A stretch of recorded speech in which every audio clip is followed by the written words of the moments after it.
Tekşene tamam hürmetli vatandaş bugünkü islaha 2023 yıl 11. ayının 24. gün hepteki cüme vatandaş. Bugünkü hazırki mavzu endi mındakende mana Cungu'da yana bir ciddi haber oturuğa çıktı. Lekin ahmaklık deb tanqid qilindi. Mavzulu haber 11. ayının 23. günü Venbit orbitida e'lon qilindi. Haber mundaq boshlandi. Yaqin oylardan biri Jungo Kompartiya doiralari orqa-orqadan harakat qilishga boshladi. Kirjas ichidagi uy imorat tijoratini qutuldirmoqchi bo'ldi. Lekin natija yaxshi bo'lmadi. Orqa-orqadan o'ttirg'i chiqqan Beijingning uy imorat shirkatlariga bankining qarz berishini talab qilishi va bankining qarz berishiga ruxsat qilishi va oq tizimlik turg'izganligi dal shundoq payti yaqinda yana Jungo Kompartiyasi banklarning uy imorat shirkatida qarz berishiga ruxsat qilishi go'raga qo'yishini talab qilmay ko'chma mablag' bo'yicha qarz berishga ruxsat qilishi qatorliqlar. Lekin tahlilchilar bunday ko'rsatadi. Bundaq shundaqli yo'l qo'yildigan bo'lsa, uy imorat shirkatlari va banklar o'xshashla zabt bo'ladi. Halok bo'ladi. Jungo Kompartiyasining vaziyatiga yetib kelgan ofat xarakterli krizis toplanyapti. Bu qaltis gapgina vatandosh. Uy imoratlarni deb bo'ldik sizlarga beguyvan dedik, xinda dedik, yana boshqalarni misol qildik cho'ng kichik. Hammasi gumron bo'ldi dedik, u birisi bu taraf qochdi, u bir u yoqqa qochdi dedik. Iqtisodni boshdan oxirida so'zlab keldik. Ya'ni yig'ishtirib, mush narsa ko'z oldingizga keltiring. Bir shirkat, masalan, birisi shirkat quribdi, Viviska esibdi. Uni Savdo sanoat idorasi tasdiqlab qo'liga guvohnomasi beribdi. U Viviskani esib, ishxonani ochibdi. Bu ishxonning dasmisi qanchalik? İqtisodiy asosi qanchalik? Bu ishxonning hayoti qanchalik? Bu ishxonni ochgan kishi, bu shirkatni qurgan kishining savdo tijorat sohasi iqtidori qanchalik? Masalan, bozorga kirish, bozorga chiqish, savdolashish va yoki savdo qiladigan materiallarni ishlab chiqarishi qanchalik? Qayerdan qo'lga keltirdi qanchalik? Bularla hech qaysi bilan hisoblashmay, Viviska bo'lsa bankidan qarz berish degandan nima ekanligini o'ylab boqing do'stim. Boshnim debdi, ahmoqlik debdi. 2021 yildan boshlab Jungo banklarning xususiy shirkatlarga qarz berishni uzun-kesil cheklayotgan edi ya. Bugun bu qarzni xususiy shirkatlarga emas, umumiylik imorat tijoratchilar, ham xususiy shirkatlar, ham davlat egiligidagi shirkatlar burunga namda Viviska boshqaning kayindan bank o'zi aralashayotgan shirkatlar vatandosh. Bu bo'lsa bir odam unchalar beguyvan, xinda degan shirkatlarni qurib chiqmoqqa tasga vatandosh. Undan ish emas-ku bu. Bo'libmi Jungodagi odamlar shuni aytganda, chunki hamma narsaga soxtapazlik bilan muomala qiladigan millat bo'lsa bu.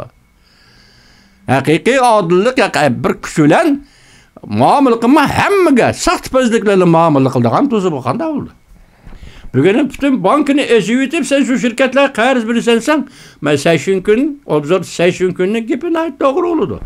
Bu bankini mi xarob qilish, imorat shirkatchilarini mi xarob qilish, Jungo iqtisodini gumron qilish. Oxiri jonni nim dedi? Mushu voqealarga qartib o'ltirib Jungoda iqtisod gumron bo'ldi, pul muomala sistemasi gumron bo'ldi dedimi qandaq? Mush oqibatga uchrab turib Shanxayliklar bugun 8 million Shanxaydan chiqib ketdimi o qandaq? Mushularga asoslanib hozir bankidagi pulni uy imorat tijoratlarga qarz beringlar degandan qo'rqib Jungo fuqarolari o'ziga aloqador, ya'ni o'zi pul amonat qo'ygan bankalarni qo'rishovga elib oldimi qandaq? Emniyet jarayoni siz bilan bizga qarang'imi? Shular so'zlarni sizlarga tahlil qilib turamiz vatandoshim. Haqiqatan bu 80 kun obzorchi olsun, mayli boshqa ziyolilar bo'lsin, moliya arboblar bo'lsin, ashlarning so'z bo'yicha aytganda bu bir ahmoqlik ekanligi shu. Men dedim-ku, shirkatda ishga iqtidor bo'lishi lozim. Şirket açkan adamı Saudi ticaret kılış, iktidari buluş lazım. Bu çakçak emas vatandaş. Bunun içinde iktidarın bulup, bilimlik bulup, hemen bu beşin asmanı takasın. Eğer sende alaka münasebet. Saudigar, xaridar, saudigar. Oturlukta mal, buyum, işlep çıkarış, yötkeş. Eğer bu doğruda senin alaka münasebetin bulmuş. En mühimi, bir yerde toxtamayı ticaret kılış. Yiysen mi, uflusan mı, işlep duruş, gep kılıp duruş, almaştırıp duruş, mal ekirip, onu malını çıkarıp duruş, xaridarlarla uçuruşup duruş, xaridarlarla oturdu işenç peyda kılış. Asa işemez. Vatandaş bu asa işemez. Şuna her bir şirketçi cüngün muşunun ödüsünü çıkalamdı. Muşunda iktidarın yetiştiğen mi?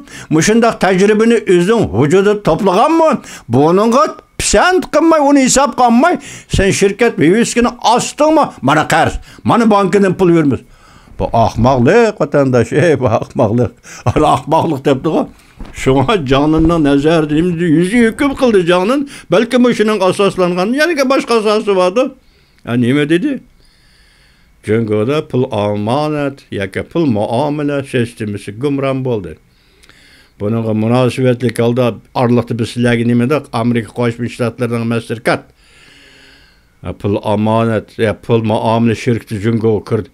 Del cüngünün muş ahvalı közü tutup, tertipseleş, tanışaş, cüngü pul amanet sistemisine esli keltiriş, belki Amerikalıkla bar tırışçalıqını görüşüşü mümkün. Amerika şirketleri. Bırak cüngüçü, bunu ülgürelemdi, ülgürelmemdi. Degen sualını koysunuz, vatandaşım, muşu haberlerinin hemmisi eğer 11. ayının 22. günü torbetlerdi ve gizli metbuatlar oturuğa çıktı desiniz. Bunun içindeki Rusya Federasyonu Duma'nın reisi Vyacheslav Volodin'in Beijing'e ziyaret kılışı, parlament bilen Beijing parlament bilen jeoloji bilen görüşkenligi, parlament azası ve rehberler bilen görüşkenligi ve Reis Xi Jinping'in kabul kılganlığı yukarı kadar. Mışlarını eysiniz 11. ayının 22. günü. Belki cüngünün bütün ziddiyetleri, başka ziddiyetlerini koyup duraylı. İktisadi ziddiyetleri ortaya çıkıp, iktisadi cihetli sisteme bir tertipinin bozuluşu, çünkü iktisadının şu ahvalga kelip kalışı, bunun aldığı cüngüde hakimiyetin kandak orunga çöp kalışıdan ibaret şundak bir nazik beytte. Rusya Duma parlament başlığının Beijing'de peyda buluşu, buna ait manilik intayin çunqur hikayedir.